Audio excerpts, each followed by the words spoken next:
Hello बच्चों, आज के क्लास में हम लोग बात करने वाले हैं एक बहुत ही प्यारा सा कॉन्सेप्ट के बारे में, है ना। और वो है मेरा molecular weight. Molecular weight, molecular weight को डिनोट किया जाता है एमडब्ल्यू से। मॉलिक्यूलर वेट को डिनोट करते हैं एमडब्ल्यू से। और मॉलिक्यूलर वेट को हम लोग हिंदी में बोला करते हैं अनुभार। मेरे प्यारे बच्चों, तो ये मॉलिक्यूलर वेट होता क्या है ना। तो कहा जाता है कि किसी भी मॉलिक्यूल में, किसी भी अणु में जितना एटम्स होंगे, जितने परमाणु होंगे, सभी के एटॉमिक मास को यानी कि परमाणु द्रव्यमान को क्या कर देंगे, तो सम कर देंगे। सम करने का मतलब जोड़ देंगे। उसके योग को हम लोग क्या बोला करते हैं, मॉलिक्यूलर वेट। जरा आप ध्यान से समझिएगा, मैंने क्या बोला कि किसी भी मॉलिक्यूल में, किसी भी अणु में जितने एटम्स होंगे, जितने परमाणु होंगे, उसके एटॉमिक मास को, उसके परमाणु द्रव्यमान के सम को यानी कि योग को क्या बोला करते हैं, मॉलिक्यूलर वेट। और शॉर्ट में इसको डिनोट करते हैं एमडब्ल्यू से, है ना। तो मैं इसका डेफिनेशन लिख देता हूं, फिर इसके एग्जाम्पल की बात करें। The sum of atomic mass of all the elements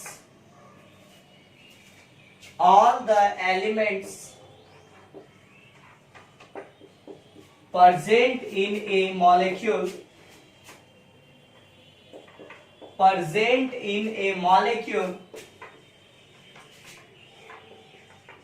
is known as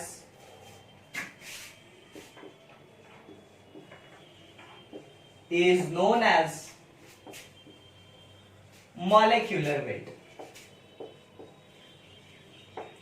is known as molecular weight। जिनको हिंदी लिखना रहेगा भाई साहब वो लिख लीजिएगा। किसी भी अणु में उपस्थित, किसी भी अणु में उपस्थित सभी परमाणुओं के परमाणु द्रव्यमान के, सभी परमाणुओं के परमाणु द्रव्यमान के योग को अनुभार कहा जाता है। अनुभार कहा जाता है। मेरे प्यारे बच्चों, जैसे देखिए एक एग्जाम्पल दिया हुआ है कि हमें निकालना है H2O का मॉलिक्यूलर वेट, है ना। तो मॉलिक्यूलर वेट को हम लोग एमडब्ल्यू से डिनोट कर। देखिए हाइड्रोजन का कितना एटम है, 2 एटम, तो 2 इंटू एक हाइड्रोजन का एटॉमिक मास 1 होता है। एक एटम का लिखिएगा, बीच में प्लस का साइन होगा। ऑक्सीजन का भी एक एटम, तो 1 इंटू और एक ऑक्सीजन का 16, तो 2 + 16 यानी कि कितना, 18। चलिए नेक्स्ट हम बात करें NH3 का, है ना। इसका मॉलिक्यूलर वेट निकालना है।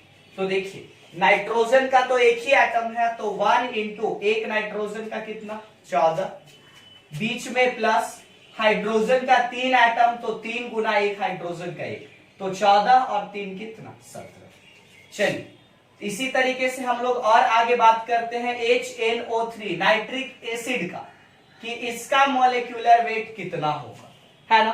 तो जरा ध्यान दीजिएगा, हाइड्रोजन का एक एटम है, एक हाइड्रोजन का एटॉमिक मास 1 होगा, बीच में प्लस, नाइट्रोजन का भी एक एटम है, एक नाइट्रोजन का 14 होगा, प्लस। अब देखिए सिंपल सा कैलकुलेशन है तो इसको डायरेक्ट कर सकते हैं ना। एक ऑक्सीजन का 16, तो 3 ऑक्सीजन का 16 गुना 3 तो कितना, 48। अब देखिए 48 4 52 और एक कितना, 53 और 10 कितना, 63। क्लियर। इसी तरीके से और भी एग्जांपल्स आपके सामने रखते हैं ना।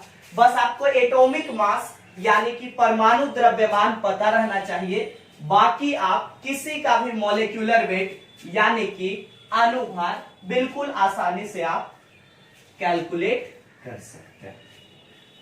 जैसे कि देखिएगा, नेक्स्ट हम लोग बात करते हैं, मान लेते हैं हमें कैलकुलेट करने के लिए कहा गया H2SO4 का, किसी का भी बोलेगा तो कैलकुलेट कर देंगे। हाइड्रोजन का 2 एटम है, एक हाइड्रोजन का एटॉमिक मास 1, 2 का 2 होगा। सल्फर का कितना 32, एक ऑक्सीजन का 16, 4 का कितना 64, जोड़ दीजिएगा तो 98 यानी कि 98 आएगा। इसी तरीके से MgOH का होल ट्वाइस, मैग्नीशियम हाइड्रोक्साइड, इसका निकालना है भाई साहब, तो कैसे निकालेंगे, कोई बात नहीं, इसका भी निकल जाएगा।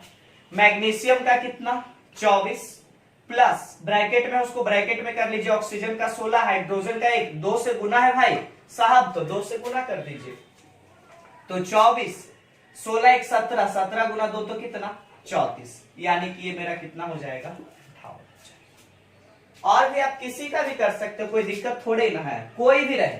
जैसे देखिए CaCO3, CaCO3 कोई बात नहीं, निकल जाएगा।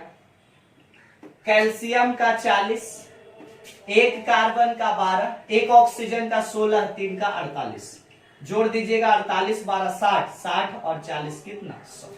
मॉलिक्यूलर वेट बिल्कुल ही आसान है, समझे, हड़बड़ाने का कोई बात नहीं। जैसे देखिए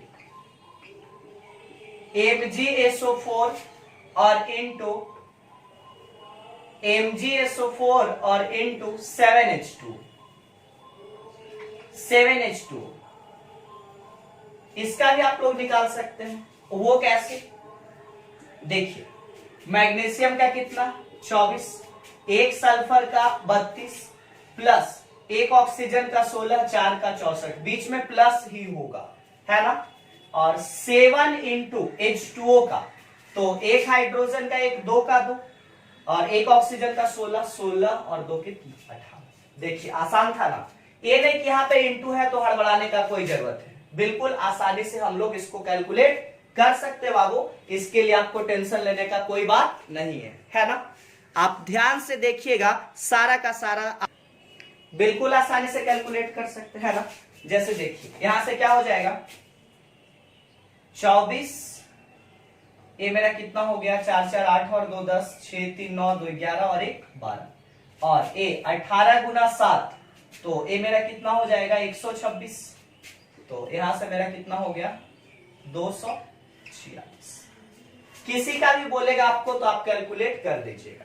कुछ क्वेश्चंस आपको देते हैं बाबू कि आप उसका मॉलिक्यूलर वेट कैसे कैलकुलेट कीजिएगा, है ना। उससे पहले हम कुछ एटॉमिक मास आपको लिखवा देते हैं, है ना, आप उसको याद कर लीजिएगा उस एटॉमिक मास को, ताकि आपको आगे क्वेश्चंस करने में कोई प्रॉब्लम नहीं हो।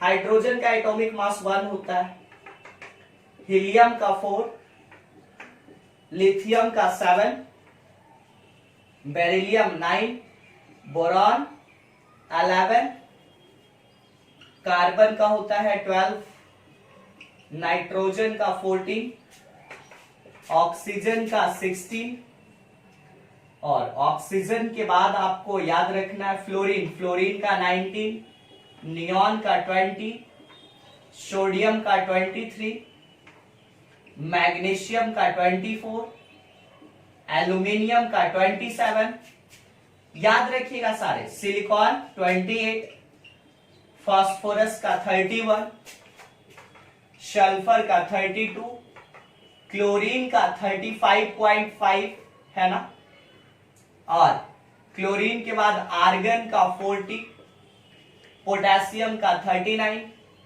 कैल्शियम का 40। इसके बाद देखिए 2 4 और याद रखिएगा, Fe आयरन का होता है 56, कोबाल्ट और निकेल दोनों का होता है 59, कॉपर का होता है 63.5, जिंक का होता है 65। और इसके अलावा आपको ज्यादा का जरूरत नहीं पड़ेगा, बस आप इतना को याद रखिएगा, मोस्ट ऑफ द क्वेश्चंस आप लोग कर लेंगे, है ना। तो आप इसे नोट कर लीजिए बाबू, कुछ क्वेश्चंस हम आपको देते हैं जिसका मॉलिक्यूलर वेट आपको कैलकुलेट करना है। हम साइड में इधर क्वेश्चंस दे देते हैं, आप इसका मॉलिक्यूलर वेट जरूर कैलकुलेट कीजिएगा, है ना। आप नोट कीजिए और आराम से बनाइए इसे।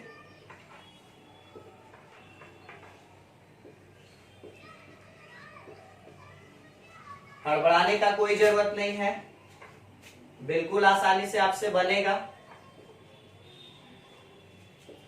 हड़बड़ाइएगा तो नहीं बनेगा, समझ गए? आराम से बनाइएगा, सब लोगों से बनेगा।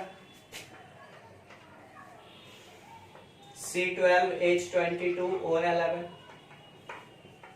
C6 H12 O6,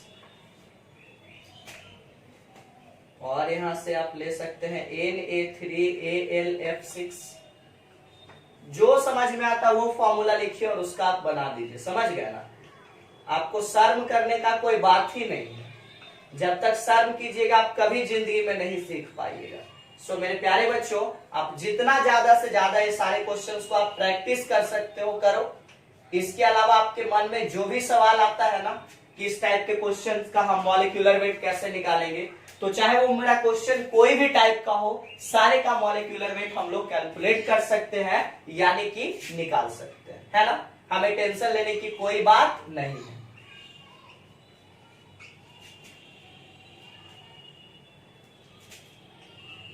चलिए, ज्यादा क्वेश्चंस तो मैंने आपको दिया नहीं, बस 15 क्वेश्चन है, आप इसे अटेम्प्ट कर लेना, ठीक है ना लोग?